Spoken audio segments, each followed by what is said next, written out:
Bonjour. Alors, la question posée aujourd'hui, c'est que faire de notre cœur? Donc le cœur dont on parle, bien sûr, c'est le cœur émotion, sentiment, le cœur qui nous permet l'empathie envers les autres. Et puis il y a aussi une autre traduction du mot cœur qui est le cœur-esprit, c'est-à-dire, ce qui nous permet de prendre des décisions basées à la fois sur le cœur et sur notre esprit. Et puis, la question, c'est que faire de notre cœur, donc lorsqu'il s'ouvre à l'éveil, le cœur qui va vivre pour le bien de tous les êtres. Qu'est-ce qui se passe lorsque notre cœur, donc notre cœur humain, notre cœur habituel, si je peux dire, s'ouvre à l'immensité? Et j'ai deux textes ce matin que j'aimerais partager. Ce sont deux textes très courts, très directs et qui me semblent intéressants parce qu'ils se répondent, ou en tout cas ils donnent deux possibilités face à cette question. Parce que, alors, je dirais qu'on nous parle beaucoup, bien sûr, dans le Mahayana, dans notre école, du Bodhisattva. Nous prenons les vœux de Bodhisattva, ou en tout cas nous nous engageons sur le chemin du Bodhisattva. Pardon. Mais bien sûr, quand on se regarde, parfois on se dit, bon, j'ai peut-être pas exactement un cœur de bodhisattva, j'ai peut-être pas un cœur très vaste. Maître Dogen parle des trois cœurs esprits du Tenzo dans son travail de cuisinier du temps comme bodhisattva. Il y a le cœur joyeux et plein de gratitude, il y a le cœur aimant, et puis le cœur vaste, c'est Daishin. Dai, c'est ce qui traduit grand, vaste, mais un vaste sans limite, qui n'aurait pas de contraire, qui n'aurait pas son contraire de grand par rapport à petit. C'est un grand absolu. Et c'est ce cœur Daishin, on dit qu'il reçoit tout comme l'océan reçoit et accueille toutes les rivières. Alors, je me dis, je suis peut-être pas la seule, que c'est pas exactement comme ça dans ma vie, et en tout cas pas tous les jours et pas à chaque moment. Alors, comment est-ce que ce cœur que j'ai appelé cœur humain, cœur habituel, va-t-il changer? Ce n'est pas comment je vais le changer, mais qu'est-ce qui va permettre à ce cœur de changer? Donc, ces deux textes indiquent un chemin possible.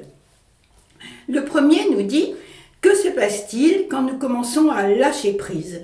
C'est-à-dire, le printemps c'est compliqué. C'est-à-dire lorsque nous commençons à laisser un petit peu partir ce qui remplit notre cœur habituel. C'est-à-dire un tas de petites choses, et puis cette attention permanente à nous-mêmes, à ce moi qui parfois prend toute la place dans un cœur qui est peut-être déjà pas très grand. Donc comment notre cœur pourra-t-il vivre avec cet éveil quand il deviendra un cœur sans limite? Dans le second texte, il y a une idée que je trouve très belle. L'enseignant nous dit, puisque nous passons notre temps à nous imaginer la personne que nous sommes ou que nous voudrions être, nous passons notre temps dans des représentations de nous-mêmes pour voir cette petite personne qui est comme ci, qui est comme ça, qui est contente, qui n'est pas contente, etc.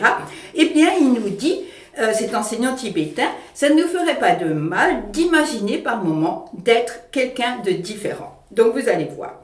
Premier texte. Que se passe-t-il quand nous commençons à lâcher prise, c'est-à-dire à nous libérer de nous-mêmes? C'est un paradoxe qui s'appelle « laissons-le, ce cœur, laissons-le se casser ». Le texte dit « l'esprit d'éveil, l'esprit qui se tourne vers l'éveil pour le bien de tous les êtres, c'est-à-dire l'esprit du Bodhisattva, pose un challenge magnifique pour un cœur comme le nôtre, un cœur le plus souvent très petit, très resserré et qui devra vivre avec notre éveil. Pouvons-nous voir, alors lui aussi il pose un challenge je trouve, pouvons-nous voir qu'il y a toujours quelque chose de positif qui va naître d'un cœur qui casse, alors qu'un cœur tendre, ouvert, alors moi j'aimerais bien le mot souple parce que c'est un mot qu'on trouve beaucoup dans les enseignements, donc un cœur, alors qu'un cœur tendre, ouvert a une possibilité illimitée de dons, tandis qu'un cœur recroquevillé, un cœur réduit à « moi, c'est à moi », n'aura pas d'autre possibilité devant l'éveil que de casser. Si nous permettons à notre cœur de casser encore et encore, si nous en faisons une pratique, nous nous donnerons l'espace pour une souffrance infinie et pour la beauté infinie du monde, en n'excluant rien ni personne. Donc, accepter que notre cœur soit trop petit pour contenir à la fois la souffrance et la beauté du monde, Alors, j'ai cherché une image, je n'en ai pas trouvé. J'imaginais, sans pouvoir mettre de mots vraiment dessus, un contenant avec des parois extrêmement solides, quelque chose de très rigide. Et si on met quelque chose dedans, bien à un moment, ce contenant va casser, il va exploser presque, et c'est à ce moment-là que précisément, il deviendra sans limite. Second texte. Il y a plusieurs années, dit un pratiquant, j'ai fait une retraite avec un lama tibétain qui nous demanda de travailler sur les bodhisattvas, en nous imaginant comme le bodhisattva Vajrasattva. Alors le bodhisattva Vajrasattva, c'est la personnification de la pureté fondamentale de l'esprit, c'est-à-dire de l'éveil même. Alors quelqu'un demanda pourquoi prétendre être quelque chose que nous ne sommes pas. Et l'enseignant répondit, nous passons énormément de temps à nous imaginer être cette petite personne que nous nous disons à nous-mêmes que nous sommes. Ça ne nous fera pas de mal de passer un peu de temps à imaginer que nous sommes quelque chose de beaucoup plus vaste. C'est cela, ajoute ce pratiquant, c'est cela la générosité, être plus vaste. Le bouddhisme, dit-il, n'est pas un développement de l'esprit, mais un développement de l'être humain. Alors, conclut-il, préparez-vous à être étiré. Donc voilà, où notre cœur casse, et alors tout l'univers est notre cœur, ou alors nous arrivons à étirer notre cœur, il devient souple, il peut contenir toute la compassion et toute la sagesse du Bodhisattva, c'est-à-dire être sans limite.